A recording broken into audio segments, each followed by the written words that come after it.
मुच्यते। पूर्णस्य पूर्णमादाय पूर्णमेवावशिष्यते। ॐ शान्तिः शान्तिः शान्तिः।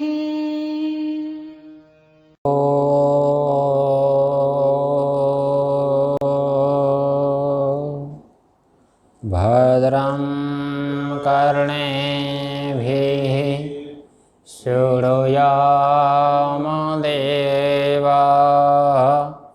भद्रं पश्येमाक्षभिर्यजत्राः। स्थिरैरङ्गैस्तुष्टुवागुंसस्तनूभिर्व्यसेमदेवहितं यदायुः। स्वस्ति न इन्द्रो वृद्धश्रवाः। स्वस्ति नः पूषा विश्ववेदाः। स्वस्ति नस्तार्क्ष्यो अरिष्टनेमिः। स्वस्ति नो बृहस्पतिर्दधातु। ॐ शान्तिः शान्तिः शान्तिः। शङ्करं शङ्कराचार्यं केशवं बादरायणं सूत्रभाष्यकृतौ वन्दे भगवन्तौ पुनः पुनः। ईश्वरो गुरुरात्मेति मूर्तिभेदविभागिने व्योमवद्व्याप्तदेहाय दक्षिणामूर्तये नमः।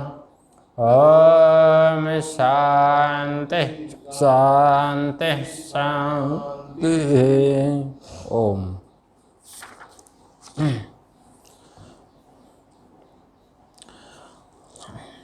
हम लोग विचार कर रहे हैं मांडुक्य कारिका ग्रंथ के,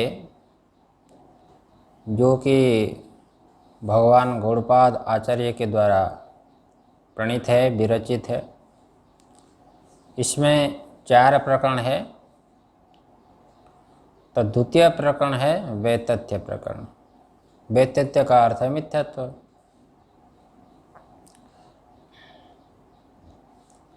तो अनादिकाल से जगत के प्रति जो हमारी सतत बुद्धि है, पूर्व संस्कार से उत्तर उत्तर भ्रम होता है। इसलिए मिथ्यात्व का निश्चय होना चाहिए। मिथ्यात्व का जब निश्चय नहीं होगा तो प्रमेय में संशय रहता है। ब्रह्म निर्विशेष है कि सविशेष है ना? तो इसमें युक्ति के द्वारा मिथ्यात्व का निश्चय युक्ति के द्वारा हो रहा है। दृढ़ीकरण, यदि भी शास्त्र से शास्त्र प्रमाण, शब्द प्रमाण से तो मिथ्यात्व निश्चित है। उसका दृढ़ीकरण अनुमान प्रमाण से, युक्ति प्रमाण से हो रहा है। तो पहला हेतु है दृश्यत्व। पहला हेतु क्या है? दृश्यत्व।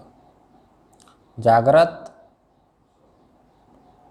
पदार्थाः मिथ्या दृश्यत्वात्। दृष्टांत है यथा स्वप्नः, यथा स्वप्न। इसमें दूसरा एक हेतु है आद्यंतवत्व। आद्यंतवत्व। तो अनुमान का स्वरूप क्या होगा? विवतम मिथ्या। टीका में दे दिया ना, आनंदगिरी में, है ना? हाँ, जिसके पास पुस्तक है कैलाश प्रकाशन वाली, 85 पेज नंबर के आनंदगिरी में आया ये। हाँ, जो आपके सब भाष्य था ना, भाष्य में ये था इतश्च वैतथ्यम जागृत दृश्यानाम भेदानाम आद्यंतयोर अभावात्, भाष्य था ना। हाँ, तो इस भाष्य में अनुमान को बतलाया पहली पंक्ति में, विमतम मिथ्या। विमतम मिथ्या, विमत का अर्थ है विवादास्पद, जिसके विषय में विवाद होता है उसको बोलते हैं विमतम। विरुद्धम अथवा विविधम मतम यस्मिन तत् विमतम। ये जागृत की वस्तु में विवाद है, कोई सत्य बोलता है, कोई मिथ्या बोलता है, कोई शून्य बोलता है। तो विवाद है कि नहीं, इसलिए विमतम ये पक्ष हो गया। ये अनुमान जानता है, अनुमान को जानना चाहिए। तो अनुमान में एक पक्ष होता है, एक साध्य होता है, एक हेतु होता है, और एक होता है दृष्टांत। ठीक ना रहना। हाँ, जैसे पर्वतो वन्यमान धूमात, पर्वत हो गया पक्ष जिसमें संदेह होता है, संदिग्ध साध्यवान पक्ष, जिसके विषय में संदेह होता है उसको बोलते हैं पक्ष। धनमाया, तो पर्वत में संशय हो रहा है वन्य है कि नहीं है, ठीक है, पर्वत को बोलेंगे पक्ष। हाँ, संदिग्ध साध्यवान पक्ष। कभी कभी संदेह न होने पर भी अनुमान करना पड़ता है। हाँ, ये तार्किक को बड़ा आनंद मिलता है, अनुमान करने में बड़ा आनंद, प्रसन्न होते हैं तार्किक लोग। ये प्रत्यक्ष परिकलितम अनुमानेन, प्रत्यक्ष परिकलितम अभी अर्थम अनुमानेन बुभुत्सन्ते तर्करसिका, वाचस्पति मिश्र लिखते हैं। हाँ, प्रत्यक्ष से सिद्ध होने पर भी अनुमान से सिद्ध करने में उनको बड़ा आनंद मिलता है। इसी बगैर वेदांती को निश्चित तो है कि जगत मिथ्या है। जगत में मिथ्यात्व श्रुति प्रमाण से निश्चित होने पर भी फिर भी अनुमान से सिद्ध करना होता है। लेकिन संदेह न होने पर ही अनुमान करते हो, इसलिए संदिग्ध साध्यवान पक्ष, ये पक्ष का लक्षण करते हैं। पर्वत हो गया पक्ष, लेकिन आपको बनने का संदेह नहीं है तो पक्ष पर्वत कैसे होगा। तो लक्षण करते हैं पक्ष का अनुमितिर उद्देश्यत्म पक्षत्म, मतलब अनुमिति का जो उद्देश्य होता है उसे कहते हैं पक्ष। मतलब देखो, जहाँ पर किसी चीज़ को सिद्ध करनी है, कोई भी वस्तु का आप सिद्ध करते हैं, सिद्ध करना चाहते हैं,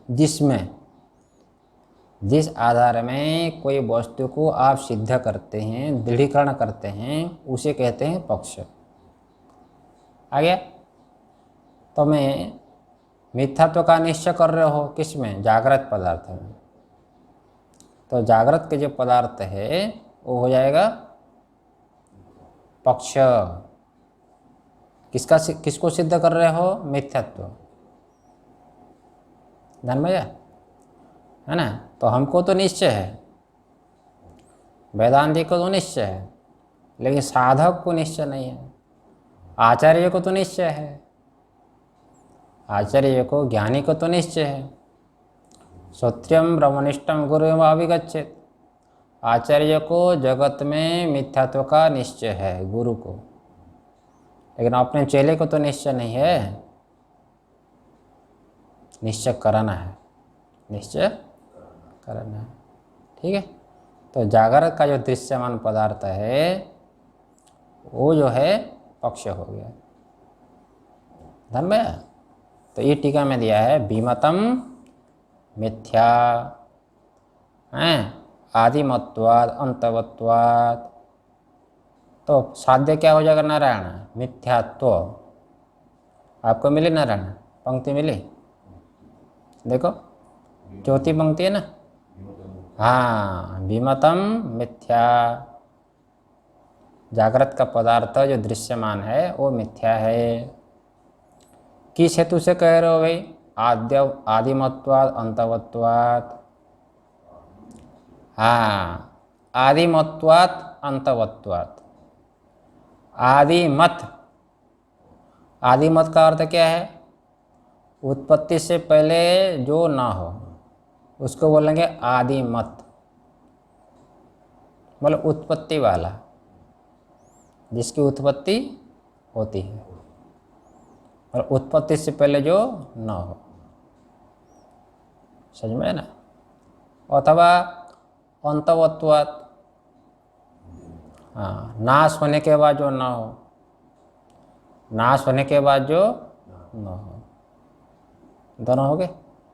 हाँ, तो जो कार्य है, जो कार्य है वो आदि वाला भी है और अंत वाला भी है। हाँ, ये बड़ा रहस्य है इसमें। जो कार्य होता है उत्पत्ति वाला भी होता है और नाश वाला भी होता है। नन्मय, उत्पत्ति से पहले कार्य नहीं था, नाश होने के बाद भी नहीं होगा।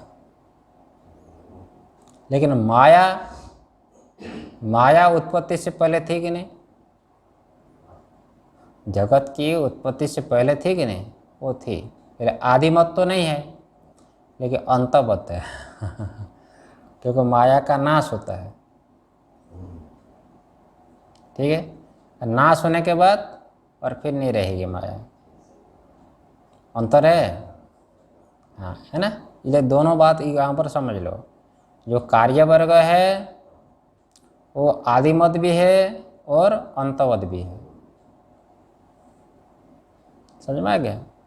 ठीक है, लेकिन जो माया है आदिमत नहीं है लेकिन अंतवत है, उसका नाश होता है, अनादि है ना। माया क्या है? अनादि। हाँ हाँ, तो पहले वेदांत में 6 अनादि होते हैं। वेदांत में 6 अनादि पदार्थ हैं, जानते हैं आप? हाँ, जीवेशो विशुद्धा चित तथा जीवेशयोर्भिदा अविद्यात चितिर्योगा षड अस्माकम अनादयः।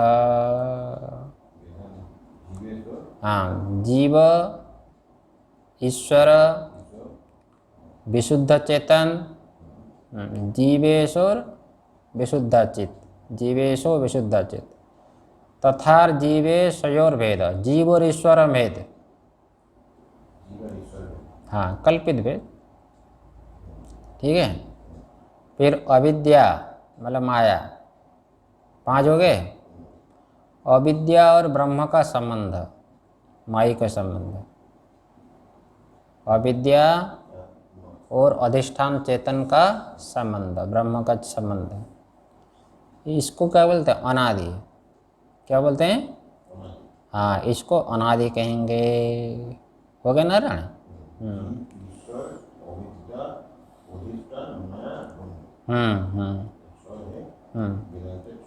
अनादि बोलते हैं, अनादि बोलते हैं। ठीक है नारायण? हाँ, जो आपका ब्रह्म है वो आदि वाला भी नहीं है, अंत वाला भी नहीं है। ठीक है ना? हाँ, ये सब अनादि तो है। जितने भी अनादि है वो आदिमत नहीं है, वो आदिमत नहीं है। समझ में?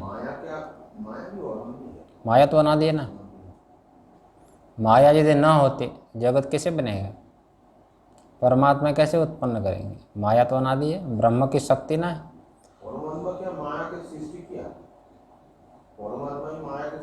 नहीं नहीं, माया की उत्पत्ति नहीं होती है, माया परमात्मा की शक्ति है, परमात्मा की। न न वो बजेगा नहीं, और नहीं बजेगा। ठीक है, चल आगे। तो दृष्टांत तो हो गया सपना आदिवत। आदि से क्या लेंगे? आदि से ले लो रज्जु सर्प, जादूगर का लड्डू, ये सब है कि नहीं। वो आदि अंत वाला भी है। हाँ, जादू से पहले लड्डू नहीं था, आगे भी नहीं रहेगा। स्वप्नों का पदार्थ पहले भी नहीं था, आगे भी नहीं रहेगा। हो गया नारायण। अब भाष्य में देखो, इतश्च वैतथ्यम जागृत दृश्यानाम भेदानाम आद्यंतयोर अभावात्। यहाँ तक हो गया नारायण।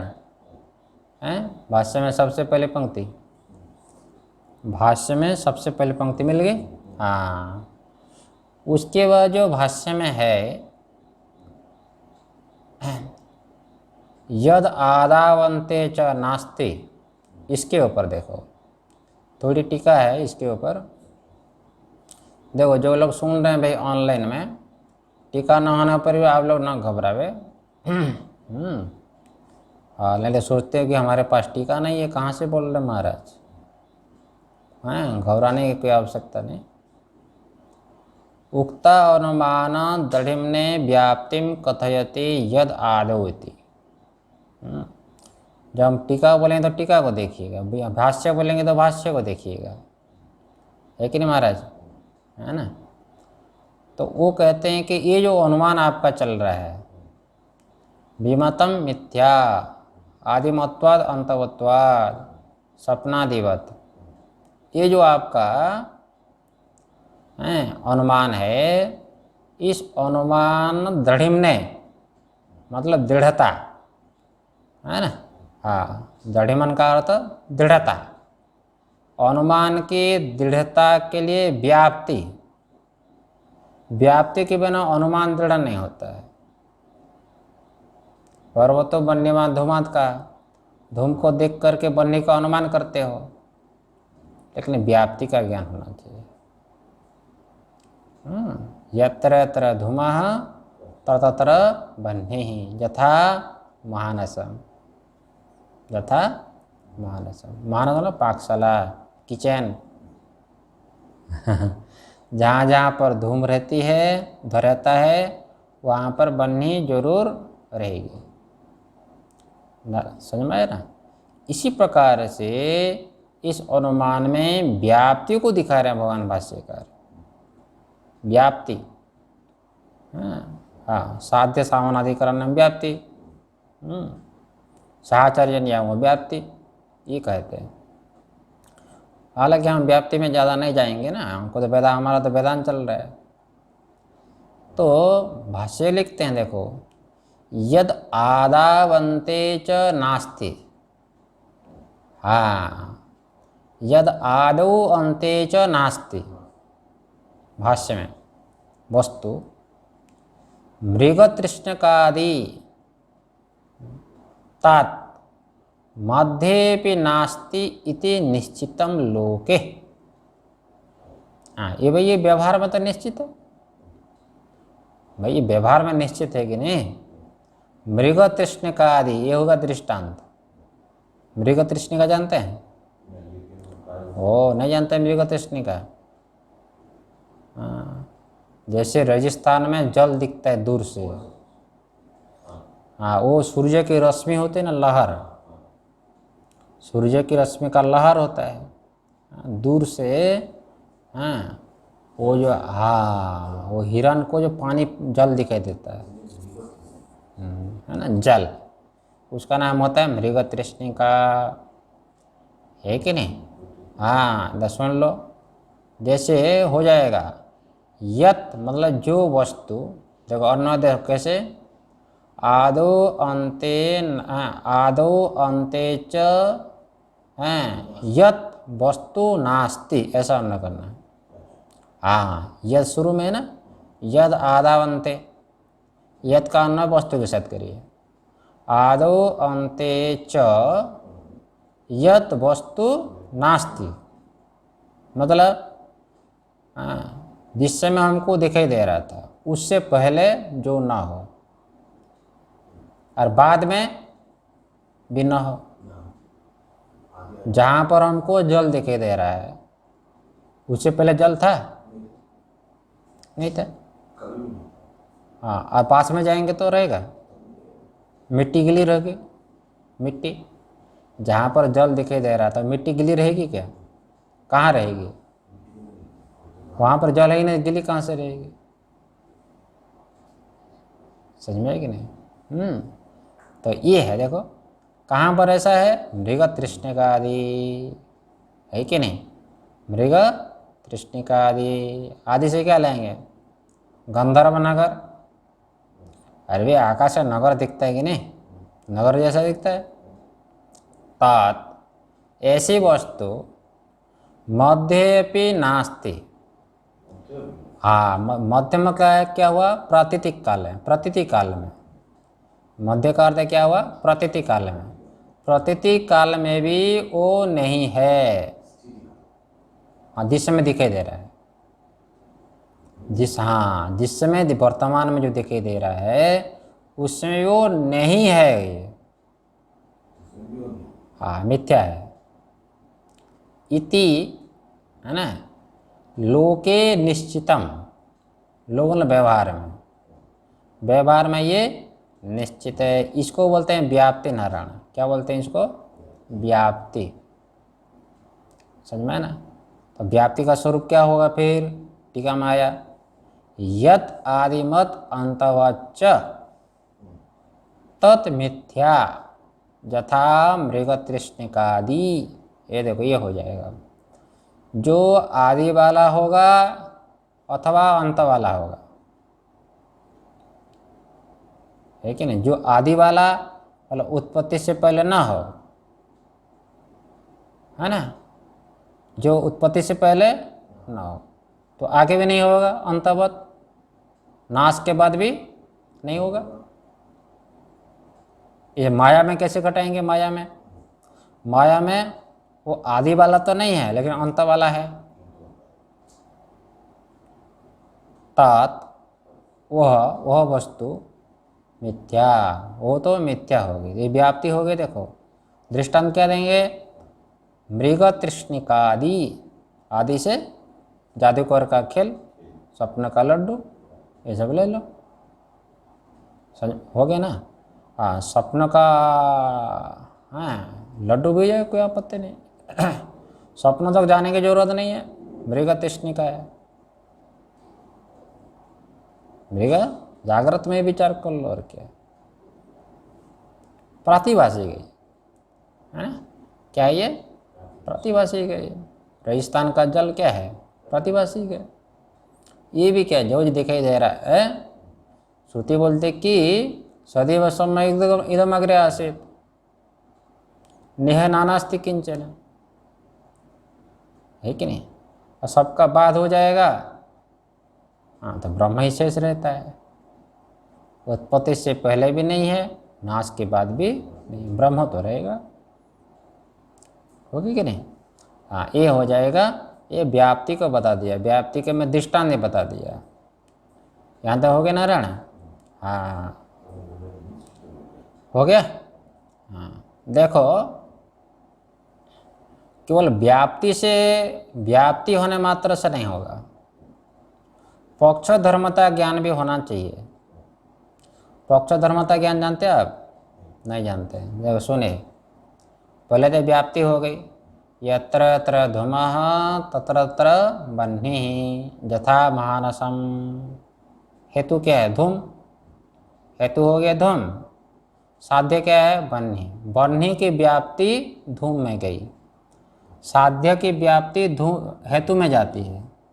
यत्र यत्र धूमः तत्र तत्र बह्नि, इसलिए बह्नि निरूपित व्याप्ति, तार्किक लोग बोलेंगे, है ना? बह्नि निरूपित व्याप्ति धूम में है।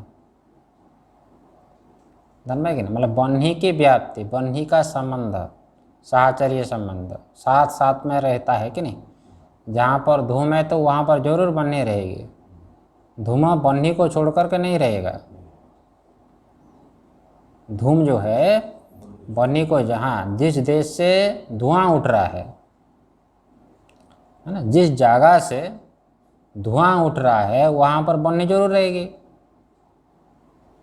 चने भूनते कि नहीं खेती में, हम लोग जाते थे छोटी में, चने खाने के लिए। हाँ, जहाँ पर धुआं उठ रहा है वहाँ चलो, वहाँ पर खेती में वहाँ पर जरूर चना हो रहेगा।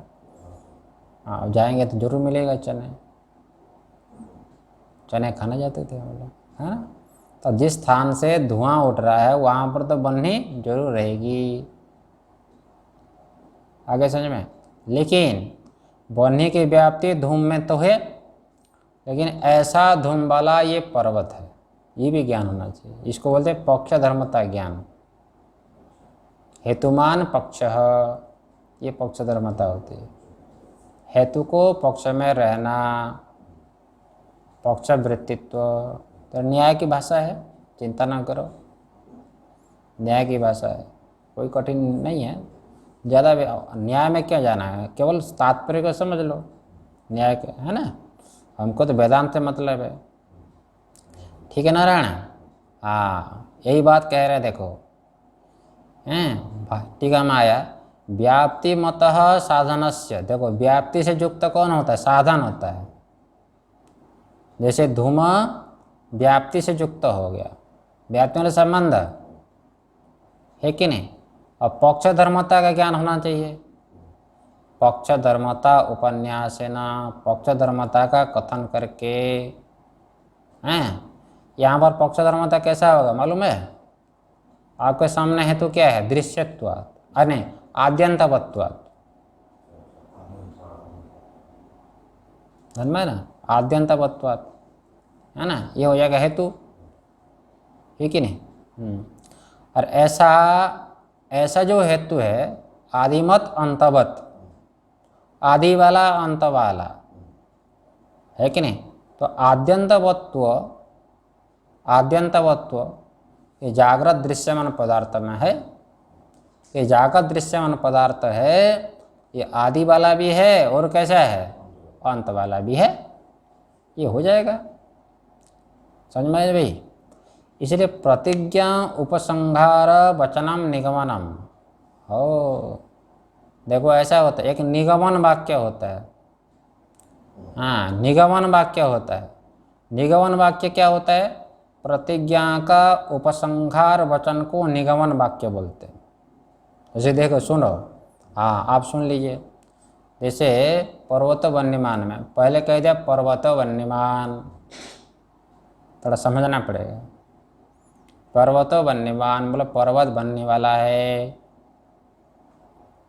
एक वाक्य हो गया।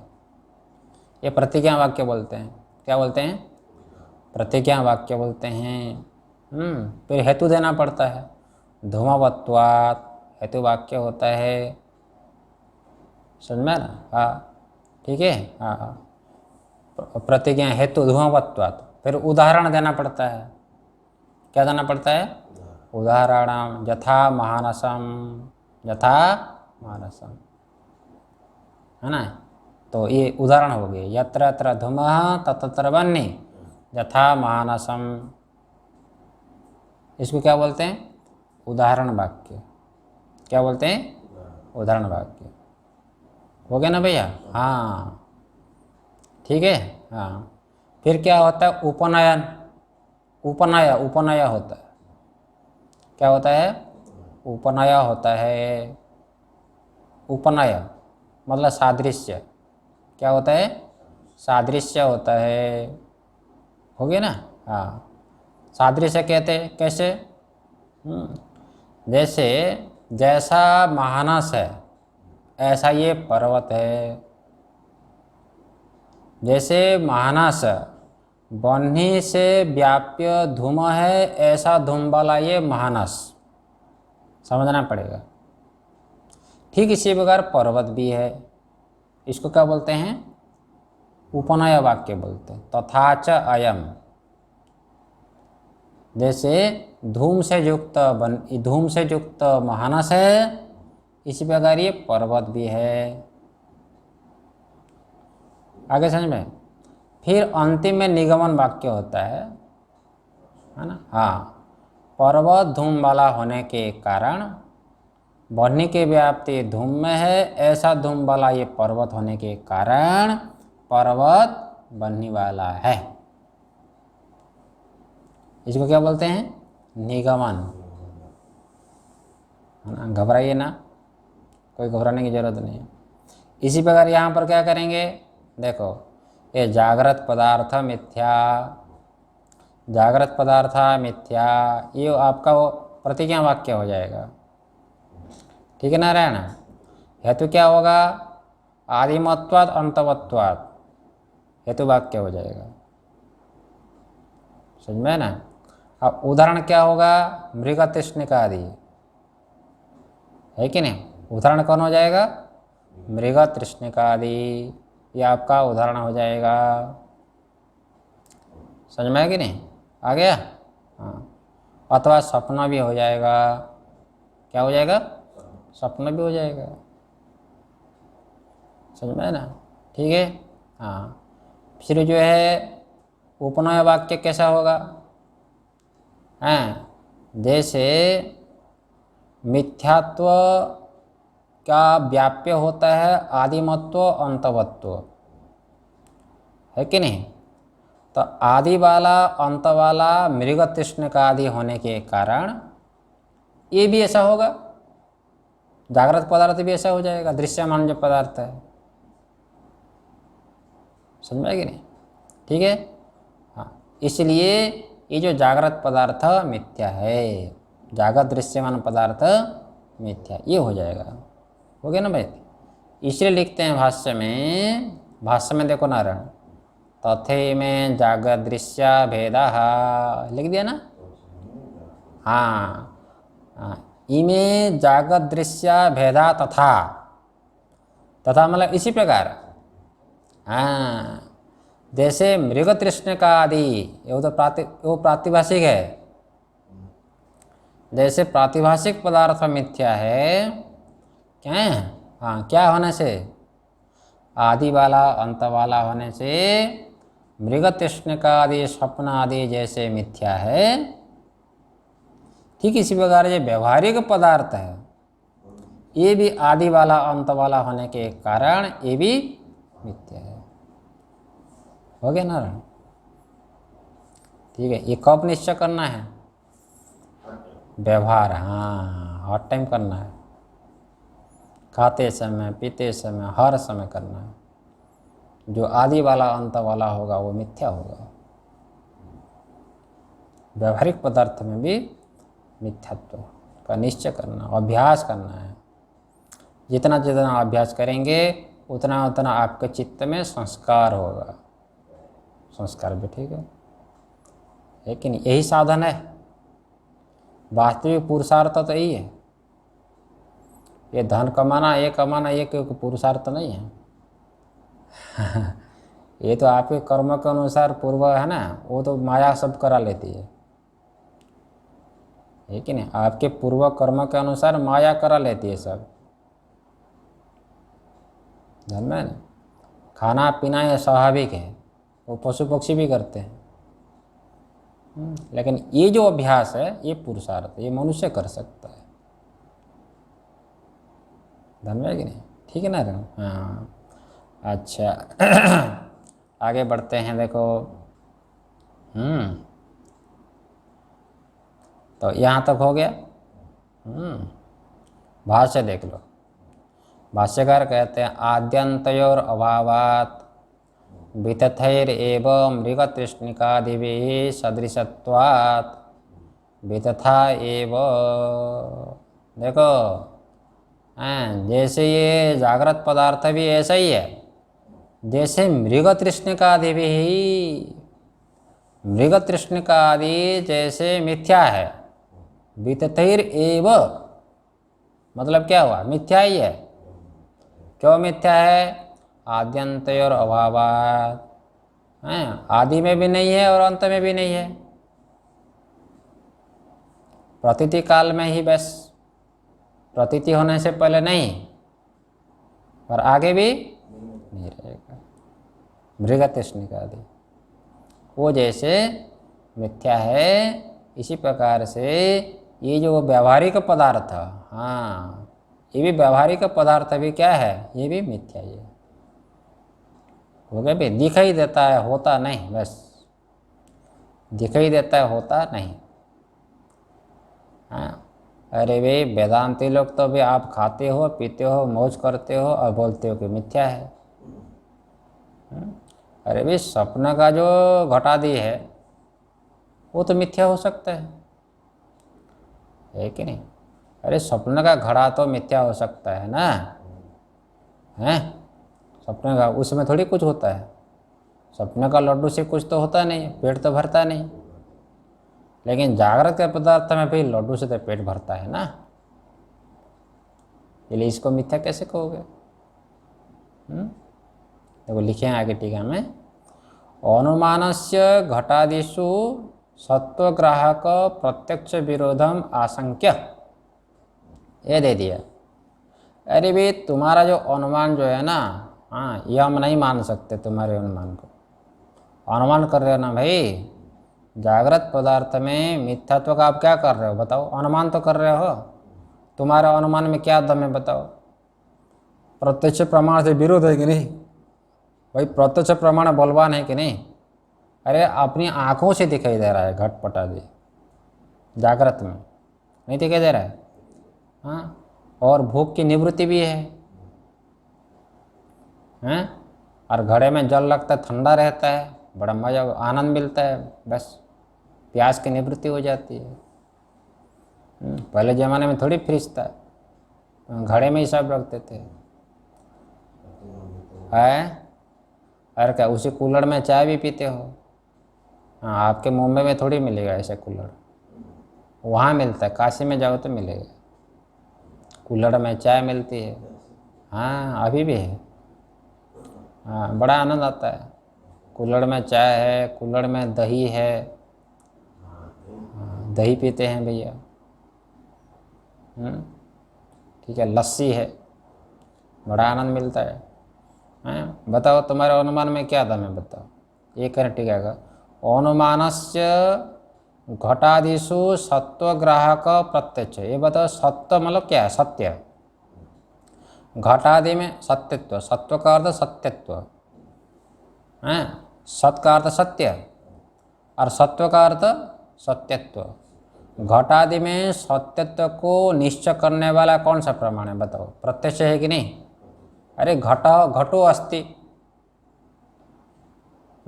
घड़े में जल रख दिया तो बोलते कि नहीं भैया? ये जो बहू बोलते, ये बहू से बोलते कि नहीं घड़े में जल है कि नहीं बहू? हाँ, तो बहू क्या बोलेगी?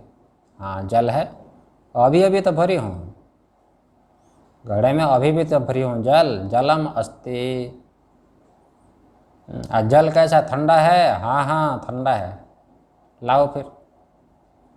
हाँ, वो बहू लाती है और पीती भी है सासू, बड़ा आनंद भी मिलता है। देखो, हाँ, घटो अस्ति जलम अस्ति, व्यवहार हो रहा है कि नहीं? है कि नहीं? तो ये कह रहे हैं सत्व ग्राहक प्रत्यक्ष, हैं? घटादि में सत्यत्व को निश्चय करने वाला कौन सा प्रमाण है? प्रत्यक्ष प्रमाण।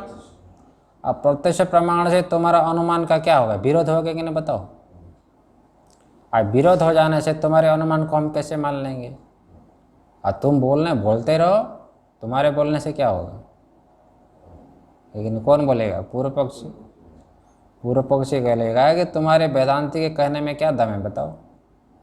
कोई दम तो है नहीं, है कि नहीं? ऐसी आशंका करने पर बोलते हैं कि सिद्धांती, अरे भाई देखो, सत्य जैसा दिखे देने पर भी सत्य नहीं हो जाता है। थोड़ी देर के लिए भले ही सत्य मान लो, थोड़ी देर के लिए भले ही सत्य मान लो, लेकिन सत्य तो नहीं हो जाएगा। अब बच्चे का तो लड्डू भी सत्य मालूम पड़ता है जादूगर का, सत्य थोड़ी हो जाता है। है कि नहीं? बढ़िया दृष्टांत दिया है। हाँ, सद गंधर्व नगरम इतिवत, ठीक है, मैं दिया है। अरे भी गंधर्व नगर जो आकाश में दिखता है ना, गंधर्व नगर, हाँ, ये तो सत जैसा दिखता है। और कब तक है? अभी देखे जा रहा है, हाँ, कुछ क्षण में गायब, देखते देखते गायब। ये संसार की वस्तु भी ऐसी होती है, देखते देखते गायब हो जाती है, देखते देखते बाल्यावस्था चलेगी, कब चलेगी पता नहीं लगता। और युवावस्था आ गई, युवावस्था भी चले गई, वृद्धावस्था आ गई, है कि नहीं? हाँ, ऐसा होता है, ये संसार ऐसे ही है। हाँ, कुछ पकड़ में नहीं आता। कहाँ पकड़ में आया बताओ? बाल्यावस्था कब चले गई? कुछ पकड़ में आया? हाथ में कुछ आया क्या बताओ? हाँ, स्मरण कर सकते हो, बस हम बाल्यकाल में ऐसे थे, बस ऐसा हो रहा था, स्मरण तो कर सकते हो, लेकिन कुछ हाथ में आता नहीं। ये सब सारा का सारा जो व्यवहारिक पदार्थ, ये सब क्या गंधर्व नगर की तरह, नगर तरी की तरह सुनने से नहीं होगा, जहाँ आपको निश्चय करना पड़ेगा कि ये गंधर्व नगर की तरह है, प्रातीतिक है।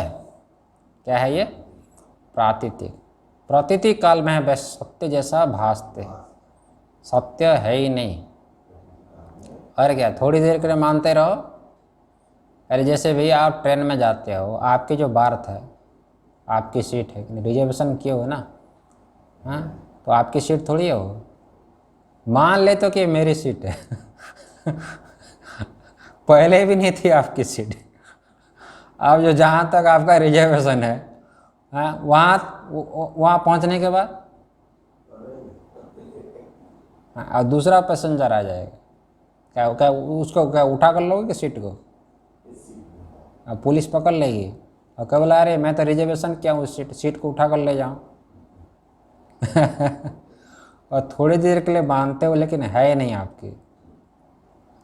हाँ, ठीक इसी प्रकार से ये व्यवहारिक पदार्थ भी क्या है, वो प्रातीतिक है। क्या है ये? प्रतीति काल में सत्य जैसा भासता है, लेकिन होता नहीं, है कि नहीं? ये बड़ा सुंदर लिखा है, देखो भैया। इसलिए सद गंधर्व नगरवत तस्य, तस्य कहने से क्या? जो प्रत्यक्ष प्रमाण से तुमको सत्य जैसा दिखाई दे रहा है, व्यवहारिक लेना है, उसमें तो निश्चय हो गया। मृग तृष्णिका आदि में, रज्जु सर्प आदि में मिथ्यात्व का निश्चय तो हो गया, बात खत्म उसकी। अब कहाँ पर निश्चय करना है? व्यवहारिक जो पदार्थ है, घटपट आदि, धर्म है कि नहीं? हाँ, जो चक्षुरादि प्रमाण से दिखाई दे रहा है, वो व्यवहारिक हो गया। हाँ, इसको जरा समझ के रखना है। हाँ, एक पारमार्थिक होता है, एक व्यवहारिक होता है, एक प्रातिभाषिक होता है ना? हाँ, एक व्यवहारिक नहीं, एक शुरू से उधर, एक पारमार्थिक, हाँ, एक व्यवहारिक और एक प्रातिभाषिक होता है। ठीक है नारायण? हाँ, ये जरा समझ के रख लो, ठीक है? हाँ, प्रारंभ कहाँ से करेंगे? प्रारंभ कर लो प्रातिभाषिक से, कर लो, इधर से कर लो। प्रातिभाषिक होता है,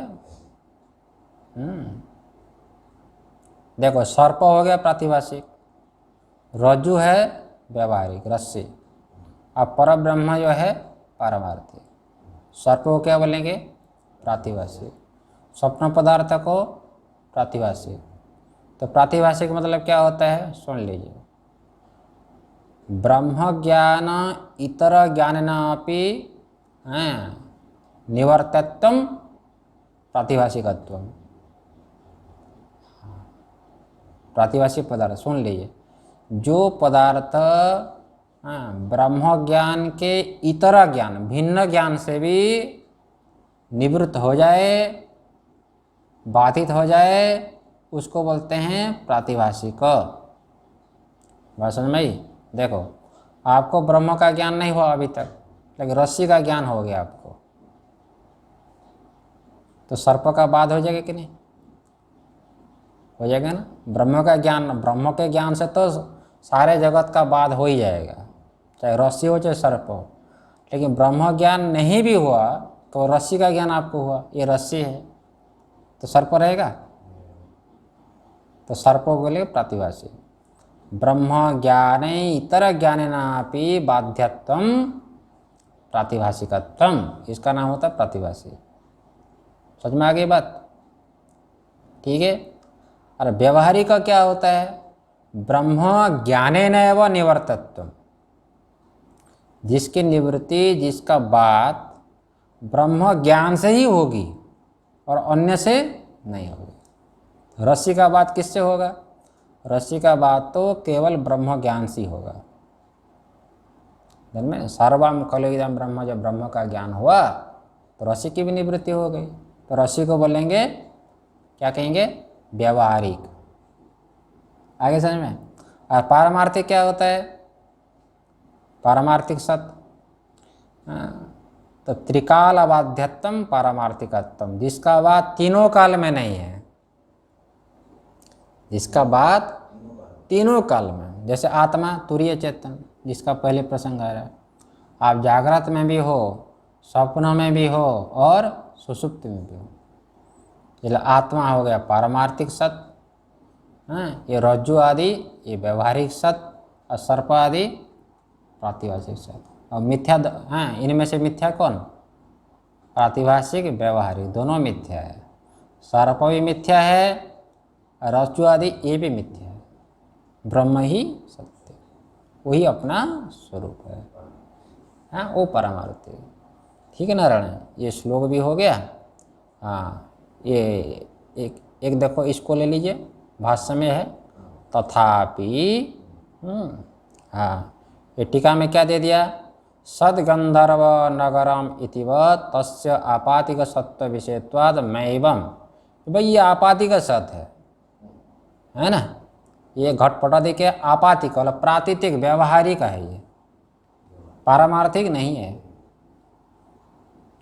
इसको भाष्य में लिख दिया तथापि अवितथा इव लक्षिता मूढ़े अनात्मविद्भि।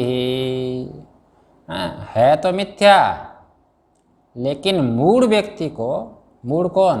अनात्मविद, आत्मा का साक्षात्कार जिसको नहीं हुआ है, इसको ये घटपटादि व्यवहारिक पदार्थ सत्य जैसा लगता है। ये व्यवहारिक जो लड्डू है, भंडारे का लड्डू, दुकान का बना हुआ लड्डू, वो सत्य जैसा लगता है किसको? अनात्मविद, अज्ञानी को। ज्ञानी को नहीं, ज्ञानी को तो संसार मिथ्या है, अज्ञानी को ये संसार सत्य जैसा लगता है, लेकिन सत्य होता नहीं। ओम भद्रं कर्णेभिः शृणुयाम देवाः, भद्रं पश्येमाक्षभिर्यजत्राः, स्थिरैरङ्गैस्तुष्टुवागुंसस्तनोभिर्व्यसेम देवहितं यदायुः। स्वस्ति न इन्द्रो वृद्धश्रवाः, स्वस्ति नः पूषा विश्ववेदाः, स्वस्ति नस्तार्क्ष्यो अरिष्टनेमिः, स्वस्ति नो बृहस्पतिर्दधातु। ओम शांति शांति शांति। ॐ